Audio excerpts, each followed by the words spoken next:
Welcome to Sweet Life Beat Life. We hope this video helps. You begin by opening the manual. Type man followed by the command name, for example man ls. This shows sections: name, synopsis, description. Once done, skim synopsis to see basic options. It saves time.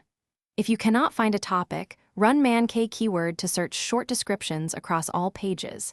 Make sure $manpath includes custom directories, because pages installed by packages might live outside default paths. Adjusting manpath ensures you're looking in the right place. You now learn navigation and interpretation.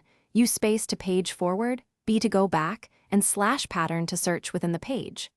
Once you find synopsis, study option formats and required arguments to avoid errors. Make sure to check the options and examples sections for common usage patterns.